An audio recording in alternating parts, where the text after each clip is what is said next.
Welcome to your Starfleet Love Line. You'll be meeting hot signals of your rank in your area.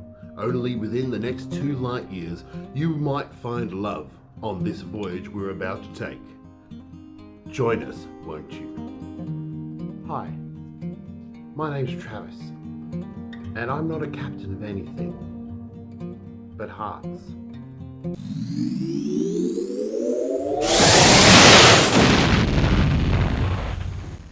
Love in Star Trek is often questionable. In the original series, Kirk would often fall in love with a random woman every episode. He'd sometimes be forced to kiss unnecessarily with a woman of colour, and for some reason that's considered revolutionary, and yet it looks kind of like she didn't want to do it. A little bit questionable. But our video today is talking about big relationships in Star Trek, and I want to talk about maybe two from Next Generation, two from Deep Space Nine, one from Voyager, and one from Enterprise. Because to be honest, Voyager and Enterprise didn't really go that far in the way of love, and we might even talk about Discovery's view of relationships and Picard's. So, Star Trek The Next Generation had a lot of interesting love affairs. You had Beverly and Picard's unrequited love. You had Riker and Troy's odd relationship where Riker would bonk anyone, but as soon as Troy tried to bonk anyone, Riker would get a little bit jealous. A little bit unfair. But ultimately that relationship grew. And I think in the movies they took it more seriously. Throughout the series there was a little bit of flirtation. They were always very close, closer than friends, but not quite a relationship. And then when we got to the movies, we got to Insurrection, and obviously there was the flirtation, which when I saw it initially, I was a bit like, what the hell? But when I saw Nemesis, and they continued that, and to be honest, their relationship always got along really well. Marina Sirtis and Jonathan Frakes have a great relationship outside of the show, so it felt very natural for them to finally get married. And then when you see their interactions, especially in Star Trek Picard Nepenthe, their interactions are really, really good. They feel like a couple. They feel like they've known each other for years.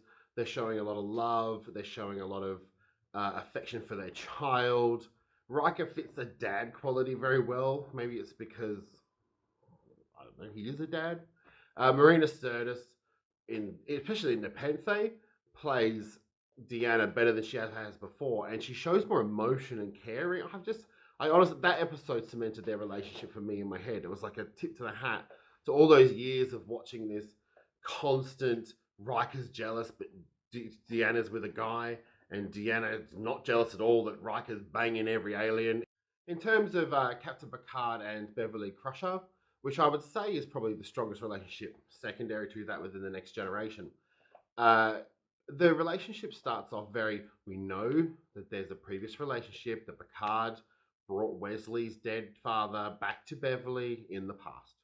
We know that, and we know over the time, like the episode of Relics and the end, and there's a few episodes where they sort of confess their love, and they love each other, and there's an attraction there. And it's a slow build, and then in all good things we see that they get married and it doesn't work. It just flat out doesn't work. And we're yet to see it explored at all in Star Trek Picard, which, for better or worse, seems a little bit odd narratively to me, considering this season is about Picard falling in love. Beverly was probably the biggest love that we've seen. It never really went anywhere, but you certainly felt that they were close, and you certainly felt like maybe what was stopping them was the boundary that Kirk's best friend was Deanna's dead husband. Beverly's dead husband. So that kind of makes sense to me. But I really enjoyed their chemistry together. I think having Gates McFadden in there, the one thing she played really well was the motherly scenes and the love, the affection scenes. She seemed to have a lot of affection. I met Gates McFadden, and she is a beautiful woman. Beautiful now. She's beautiful back then. Amazing woman. And when I saw her, I was just like, man, she is just as pretty in real life as anything else. And yeah, so that relationship didn't play out super great, but it sort of certainly throughout the series, you were a bit like, will they or won't they? Star Trek Deep Space Nine had so many good relationships. Now, I can't obviously go through every relationship that Deep Space Nine had, but I'm going to pick for first up is Jadzia and Worf, of which Jadzia's strength as a character and her strength as a woman really plays well into this. She before Worf arrives on Deep Space Nine, we know that she's a bit more of a tomboy and she's tough, but also very sexual and very confident in who she is. And then when Worf comes, we see that he wants a strong woman, but it's a different kind of strength. We've seen Worf with like Klingon women before, but with Jadzia basically said, "I'm not compromising anything to be your husband." And Worf's going, "Well, I'm not compromising anything." Well, husband, kind of. Has been male before. Uh, but she's not compromising to be with Worf. Worf's not compromising to be with her. As a team, they're great. And their relationship played really, really well. And it was devastating when she died. I think Michael Dorn enjoyed the love scenes. I think Terry Farrell was one of the most charming things about the show. And that's not to take away from uh, Nicole Dubois, I think it is, who played Esri. Esri was a different character and she was charming as well. But Jadzia Dax had a strength about her that I don't think any other actress could play. And I think that played really well off Worf. And I think Deep Space Nine did a lot for Worf. And I think it had a lot of good relationship building moments with each character and fleshed them out much more than TNG had. Deep Space Nine went into it. So in Deep Space Nine, for me, the best relationship, honestly, for me, and the one that I think would pay off was the Odo Kira one. I don't know why it did. I think it's because Odo's been working with her for years, and he's always kind of cared for her, and he's always wanted to be around her, and she doesn't see it. She's dating someone, and it's sort of that he's just pushing it. He's not crossing the boundaries. He's not going too far. He loves her, but he's never going to force that love upon her.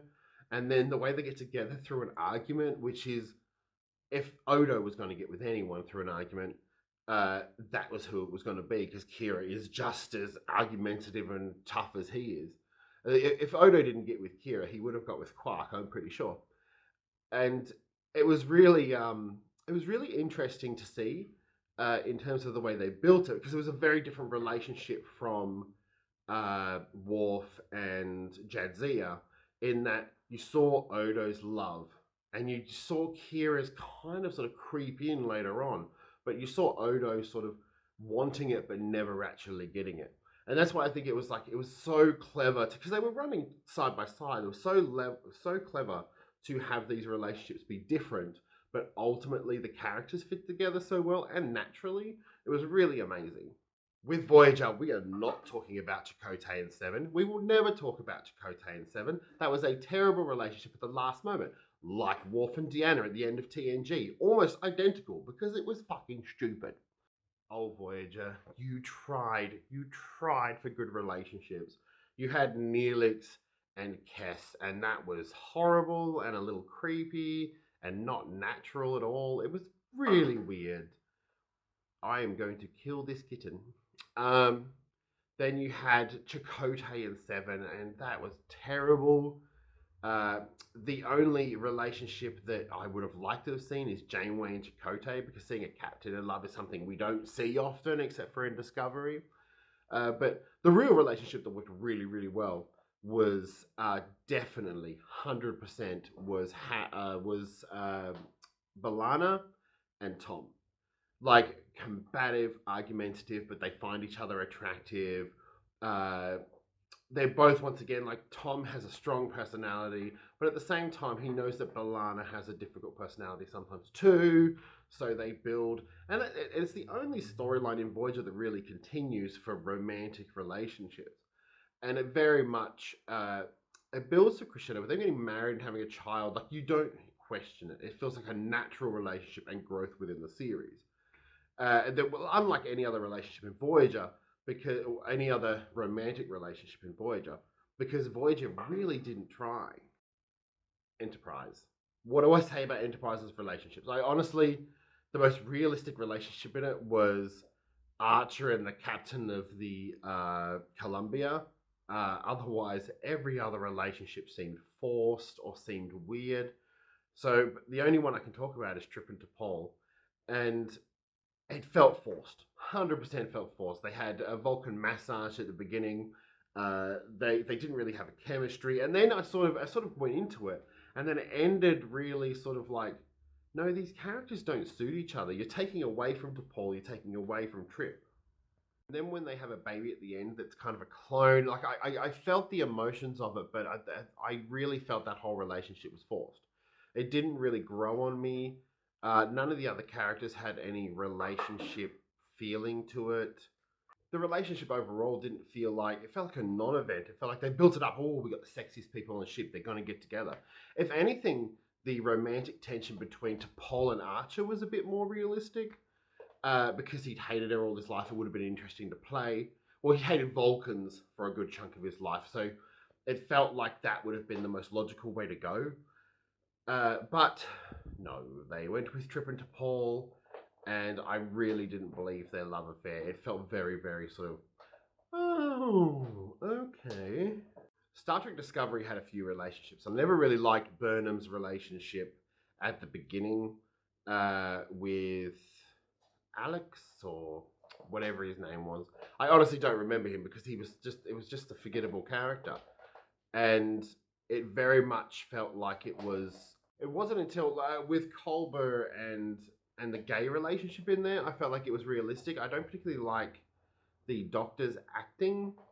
And he just comes a bit airy, but it's grown on me. It's taken a lot of time. It's grown on me. Grey and Blue, I didn't really like their relationship.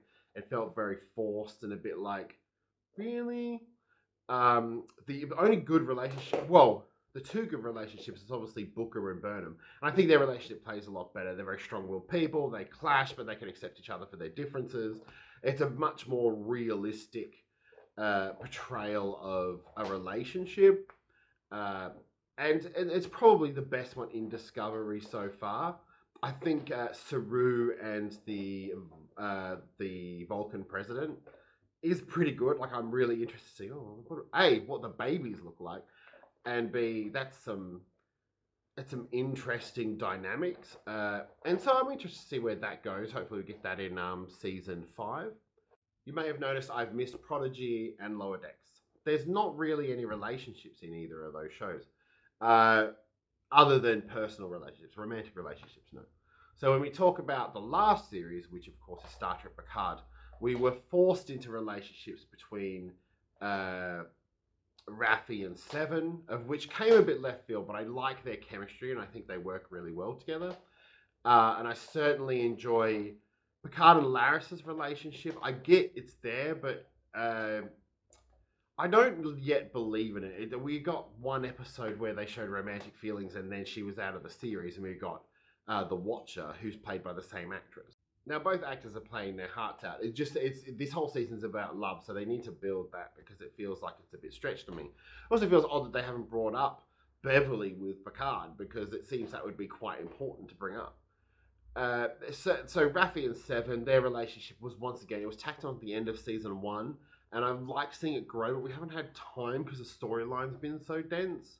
Like they've been together the whole season, but I don't really feel the relationship has been dealt with very much. If anything, the most intimate relationship in Star Trek Picard is probably Girardi and the Borg Queen, and that's more manipulation and very, very unhealthy. So, what's your favorite Star Trek relationship? I honestly, like, the only thing I can mention about the TOS is I liked the Scotty and Uhura dynamics in Star Trek 5. I like the flirtation there. And it's a dynamic they never explored, it never came up again, but it was in Star Trek 5 and it was adorable.